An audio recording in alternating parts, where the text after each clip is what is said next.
Jangan biarkan harga emas kawal hidup kita.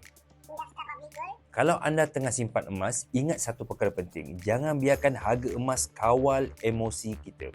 Setiap hari, harga emas akan berubah. Kadang-kadang tinggi, kadang-kadang rendah. Tapi kalau kita ikut naik turun tu, kita akan hilang ketenangan kita. Sedangkan tujuan kita simpan emas bukanlah untuk stres, tapi untuk perlindungan dan juga masa depan. Harga emas turun bukan satu masalah. Harga emas naik bukan tanda kita dah berjaya. Yang paling penting adalah berapa banyak gram yang kita dah kumpul. Sebab itu, ilmu emas paling penting adalah beli dan juga simpan secara konsisten. Jangan tengok harga setiap hari.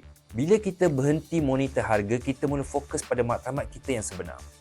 Dan bila masa berlalu, kita akan hargai hasil, bukannya perjalanan yang penuh dengan stres. Hari ini, buat keputusan. Tenangkan emosi, fokus pada simpanan dan biarkan masa bekerja untuk kita.